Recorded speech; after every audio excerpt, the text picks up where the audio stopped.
கூர்வாளின் அரசியல் அலசல். ஐக்கிய மக்கள் சக்தி ஜனாதிபதி தேர்தலில் வென்றால் அடுத்து வரும் பாராளுமன்ற தேர்தலில் பிரதமர் வேட்பாளராக யாரை நிறுத்தலாம் என்ற ஆலோசனை ஐக்கிய மக்கள் சக்திக்குள் நடத்தப்பட்டுள்ளது. பேராசிரியர் ஜிஎல் பீரிஸ், ரஞ்சித் மத்தும பண்டார, ஹர்ஷ டி சில்வா ஆகியோரின் பெயர்கள் இதற்காக பரிசீலிக்கப்படுகின்றன. ஹர்ஷ டி சில்வாவின் பெயருக்கே கட்சி தலைமைத்துவம் முன்னுரிமை வழங்கியுள்ளதாக அறிய முடிகின்றது. ஐக்கிய மக்கள் சக்தி தலைமையிலான பரந்த அரசியல் கூட்டணியான ஐக்கிய மக்கள் கூட்டணி உத்தியோகபூர்வ அறிமுகம் கொழும்பு சுகததாச உள்ளக விளையாட்டரங்கில் இடம்பெற்றது. எதிர்வரும் ஜனாதிபதி தேர்தலில் ஐக்கிய மக்கள் சக்தியின் ஜனாதிபதி வேட்பாளரான சஜித் பிரேமதாசவை ஜனாதிபதியாக நியமிப்பதற்காக உருவாக்கப்பட்ட இந்த கூட்டணியில் 10 அரசியல் கட்சிகளும் குழுக்களும் இணைந்துள்ளன. ஐக்கிய மக்கள் சக்தியின் கூற்றுப்படி இந்த புதிய அரசியல் கூட்டணி இலங்கையின் வெற்றியை அடையும் நோக்கில் உருவாக்கப்பட்ட நாட்டின் மிகப்பெரிய கூட்டணியாகும். ஐக்கிய மக்கள் கூட்டணியானது ஐக்கிய மக்கள் சக்தி, ஸ்ரீலங்கா சுதந்திர கட்சி, தயாசிரி ஜெயசேகர் அணி, ஸ்ரீலங்கா பொதுஜன பெரமுன பாராளுமன்ற உறுப்பினர் ஜிஎல் பீரிஸ் அணி, பாராளுமன்ற உறுப்பினர் மனோ கணேசன் தலைமையிலான தமிழ் முற்போக்கு கூட்டணி, பாராளுமன்ற உறுப்பினர் ரவூப் ஹக்கீம் தலைமையில் ஸ்ரீலங்கா முஸ்லிம் காங்கிரஸ் உட்பட பல அரசியல் கட்சிகளை கொண்டுள்ளது. பழனி திகாம்பரம் தலைமையிலான தொழிலாளர் தேசிய சங்கம், வே இராதாகிருஷ்ணன் தலைமையிலான மலையக மக்கள் முன்னணி, பாராளுமன்ற உறுப்பினர் டலஸ் அழகப்பெரும தலைமையிலான சுதந்திர மக்கள் சபை மற்றும் முன்னாள் பாராளுமன்ற உறுப்பினர் அர்ஜுன ரணதுங்கவின் புறவெசிஹந்த உள்ளிட்ட தரப்புகளையும் உள்ளடக்கி உத்தியோகபூர்வ ஒப்பந்தம் கைச்சாத்திடப்பட்டது. இதன்போது உரையாற்றிய பாராளுமன்ற உறுப்பினர் சஜித் பிரேமதாச, இலங்கையின் அடுத்த தலைமுறைக்கு வலுவான நாட்டை உருவாக்குவதற்கு அனைத்து அரசியல் கட்சிகளும் ஒன்றிணைந்து ஒற்றுமையாக செயற்பட வேண்டும் என்றார். ஐக்கிய மக்கள் கூட்டணியின் கொள்கைகள் வெளியீட்டு விழாவில் அறிவிக்கப்பட்டதுடன் சஜித் பிரேமதாசவும் கூட்டணியின் ஜனாதிபதி வேட்பாளராக முன்வைக்கப்பட்டார். பேஸ்புக் விளம்பரங்களுக்கு பணத்தை செலவிட்ட ரணில். ஜனாதிபதி ரணில் விக்ரமசிங்கவின் அரசியல் பிரசார விளம்பரங்களுக்காக கடந்த மாதத்தில் மெட்டா நிறுவனத்துக்கு பெருந்தொகை பணம் செலவிடப்பட்டுள்ளது.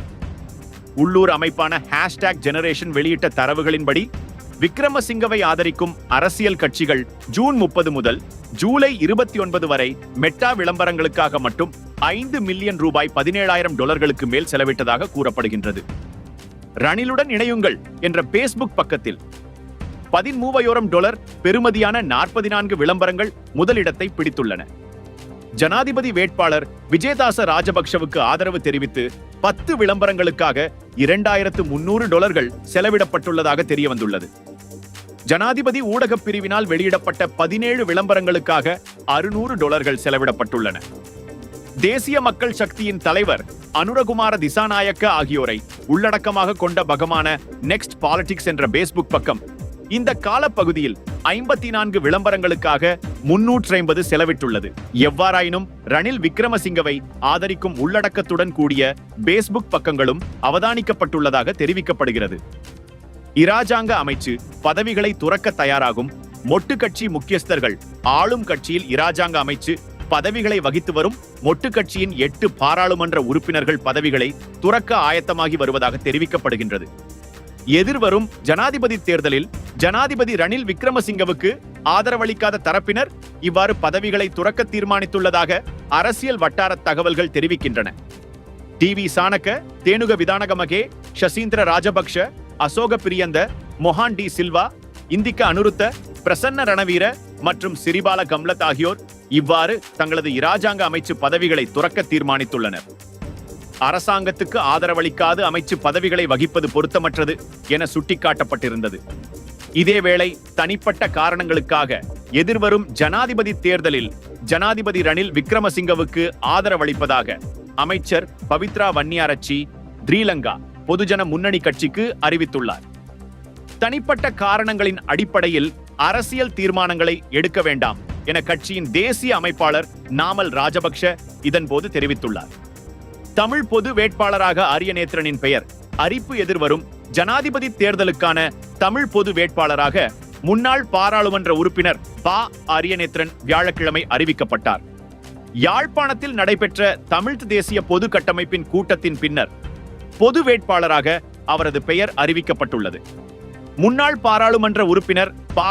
ஆரியநேத்திரன் ஜனநாயக தமிழ் தேசிய கூட்டமைப்பின் ஊடக பேச்சாளர் சுரேஷ் பிரேமச்சந்திரன் தமிழ்த் தேசிய கட்சியின் தலைவர் நா. சிறிகாந்தா, தமிழ்த் தேசிய பசுமை இயக்கத்தின் தலைவர் போ. ஐங்கரநேசன், ஜனநாயக போராளிகள் கட்சியின் தலைவர் சிவநாதன் வேந்தன், அரசியல் ஆய்வாளர் நிலாந்தன் உள்ளிட்ட சிவில் அமைப்பின் பிரதிநிதிகள் அக்கூட்டத்தில் எதிர்வரும் ஜனாதிபதி தேர்தலில் தமிழர் தரப்பிலிருந்து பொது வேட்பாளரை களமிறக்குவதற்கான யோசனைக்கு செயலுறு வழங்கும் நோக்கிலான புரிந்துணர்வு உடன்படிக்கை கடந்த மாதம் 22ஆம் தேதி கைச்சாத்திடப்பட்டது. 8 தமிழ்த் தேசிய கட்சிகளும் தமிழ் மக்கள் பொதுச் சபையும் இந்த புரிந்துணர்வு உடன்படிக்கையில் கைச்சாத்திட்டிருந்தன. இந்த உடன்படிக்கையின் பிரகாரம் தமிழ்த் தேசிய பொது கட்டமைப்பு ஸ்தாபிக்கப்பட்டிருந்தது. இன்று வவுனியாவில் கூடும் தமிழரசுக் கட்சியின் மத்திய குழுவின் கூட்டத்தில் அரியநேத்திரன் தொடர்பில் பேசப்படும் என சொல்லப்பட்டது.